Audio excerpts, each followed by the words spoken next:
ಸರ್ಕಾರದ ವಿರುದ್ಧ ಗುತ್ತಿಗೆದಾರರು ಸಮರವನ್ನ ಸಾರ್ತಾ ಇದ್ದಾರೆ. ಬಾಕಿ ಬಿಲ್ ಬಿಡುಗಡೆಗೆ ಗುತ್ತಿಗೆದಾರರ ಸಂಘ ಒತ್ತಾಯವನ್ನ ಮಾಡ್ತಾ ಇದೆ. ಬಾಕಿ ಬಿಲ್ ಬಿಡುಗಡೆಗೆ ಗುತ್ತಿಗೆದಾರರ ಸಂಘ ಒತ್ತಾಯವನ್ನ ಮಾಡ್ತಾ ಇದೆ. ಗುತ್ತಿಗೆದಾರರ ಸಂಘದಿಂದ ಹೈ ವೋಲ್ಟೇಜ್ ಸುದ್ದಿಗೋಷ್ಠಿ. 80% ಕಮಿಷನ್ ಆರೋಪದ ಮಧ್ಯೆ ಇಂದು ಪ್ರೆಸ್ ಮೀಟ್ ಮಾಡಲಿದ್ದಾರೆ. ಇಂದು ಕೈ ಸರ್ಕಾರದ ವಿರುದ್ಧ ಸಿಡಿಯತ್ತ ಬಾಂಬ್ ಅಂತ ನೋಡ್ಬೇಕಾಗತ್ತೆ. ಇನ್ನು ಕೈ ಸರ್ಕಾರದ ವಿರುದ್ಧ 80% ಕಮಿಷನ್ ಆರೋಪವನ್ನ ಮಾಡಿದ್ರು. 1 ವರ್ಷದಿಂದ 8 ಇಲಾಖೆಗಳ ಬಾಕಿ ಹಣ ಇನ್ನೂ ಕೂಡ ರಿಲೀಸ್ ಆಗಿಲ್ಲ. 3 ತಿಂಗಳಿಗೊಮ್ಮೆ 15% ಹಣ ಬಿಡುಗಡೆಗೆ ಆಕ್ರೋಶವನ್ನ ವ್ಯಕ್ತಪಡಿಸ್ತಾ ಇದ್ದಾರೆ.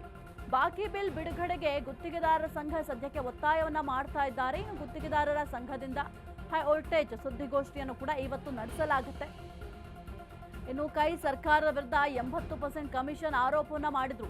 ಯಾಕೆಂದ್ರೆ ಕಾಂಗ್ರೆಸ್ ಸರ್ಕಾರದವರು ಬಿಜೆಪಿ ಸರ್ಕಾರ ಇದ್ದಂತಹ ಸಮಯದಲ್ಲಿ 40% ಕಮಿಷನ್ ಆರೋಪವನ್ನ ಮಾಡಿದ್ರು. ಆದ್ರೆ ಈಗ ಈ ಸರ್ಕಾರದ ವಿರುದ್ಧವೇ 80% ಕಮಿಷನ್ ಆರೋಪ ಕೇಳಿ ಬರ್ತಾ ಇದೆ. 1 ವರ್ಷದಿಂದ 8 ಇಲಾಖೆಗಳಿಗೆ ಕೇವಲ 15% ಹಣ ಮಾತ್ರ ಬಿಡುಗಡೆ ಮಾಡ್ತಾ ಇದ್ದಾರಂತೆ. ಕಾರ್ಮಿಕ ಇಲಾಖೆ ಪ್ಯಾಕೇಜ್ ಟೆಂಡರ್ ಕ್ಯಾನ್ಸಲ್ ಮಾಡಿ ಬಾಕಿ ಬಿಲ್ ಬಿಡುಗಡೆಗೆ ಕಮಿಷನ್ ಕೇಳ್ತಾ ಇರುವ ಆರೋಪ ಸದ್ಯಕ್ಕೆ ಕೇಳಿ ಬರ್ತಾ ಇದೆ. ಹಲವು ಸಲ ಮನವಿಯನ್ನ ಮಾಡಿದ್ರೂ ಕೂಡ ಹಣ ಬಿಡುಗಡೆ ಆಗಿಲ್ಲ. ತಮಗೆ ಬೇಕಾದವರಿಗೆ ಮಾತ್ರ ಬಿಲ್ ಮಾಡ್ತಿರುವ ಆರೋಪ ಕೇಳಿ ಬಂದಿದೆ. ಸದ್ಯಕ್ಕೆ ಸಾಲು ಸಾಲು ಆರೋಪವನ್ನ ಗುತ್ತಿಗೆದಾರರು ಮಾಡ್ತಾ ಇದ್ದಾರೆ. ಇವತ್ತು ಸುದ್ದಿಗೋಷ್ಠಿ ಕೂಡ ಇದೆ. ಬಾಕಿ ಹಣ ಬಿಡುಗಡೆ ಮಾಡದಿದ್ರೆ ತೀವ್ರ ಹೋರಾಟ ಮಾಡುವ ಎಚ್ಚರಿಕೆ ಕೊಟ್ಟಿದ್ದಾರೆ. ರಾಜ್ಯದಾದ್ಯಂತ ಕೆಲಸ ನಿಲ್ಲಿಸೋದಾಗಿ ಸರ್ಕಾರಕ್ಕೆ ಎಚ್ಚರಿಕೆಯನ್ನ ಕೊಟ್ಟಿದ್ದಾರೆ. ಕಾರ್ಮಿಕ ಇಲಾಖೆ ಪ್ಯಾಕೇಜ್ ಟೆಂಡರ್ ಏನಿದೆ ಅದನ್ನ ಕ್ಯಾನ್ಸಲ್ ಮಾಡಿ ಬಾಕಿ ಬಿಲ್ ಬಿಡುಗಡೆಗೆ ಕಮಿಷನ್ ಅನ್ನ ಕೇಳ್ತಾ ಇದ್ದಾರೆ ಎಂಬ ಆರೋಪ ಸದ್ಯಕ್ಕೆ ಕೇಳಿ ಬರ್ತಾ ಇದೆ. ಹಾಗಾಗಿ ನಮ್ಮ ಬಾಕಿ ಬಿಲ್ ಏನಿದೆ ಅದನ್ನ ಮೊದಲು ಬಿಡುಗಡೆ ಮಾಡಿ ಅಂತ ಸದ್ಯಕ್ಕೆ ಮನವಿಯನ್ನು ಕೂಡ ಮಾಡ್ಕೊಂಡಿದ್ರು. ಸಾಕಷ್ಟು ಬಾರಿ ಮನವಿಯನ್ನ ಮಾಡಿದ್ದಾರೆ. ಅದರ ಹಣ ಕೂಡ ಇನ್ನೂ ಬಿಡುಗಡೆ ಆಗಿಲ್ಲ.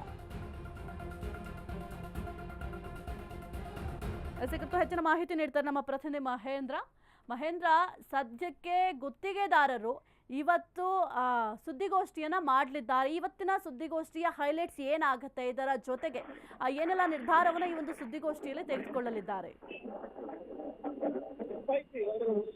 ಅಧಿಕಾರದಲ್ಲಿ 2 ವರ್ಷದಿಂದ ಕೂಡ ಏನು ರಾಜ್ಯ ಗುತ್ತಿಗೆದಾರರಿಗೆ ಇದುವರೆಗೂ ಕೂಡ ಒಂದು ನಯ ಪೈಸೆಯನ್ನು ಕೂಡ ಬಿಡುಗಡೆ ಮಾಡಿದ ಅಂತ ಕೂಡ ಗುತ್ತಿಗೆದಾರರು ಕಳೆದ ವಾರವೂ ಕೂಡ ಆರೋಪ ಮಾಡಿ ಸರ್ಕಾರಕ್ಕೆ ಪತ್ರ ಬರೆದಿದ್ರು.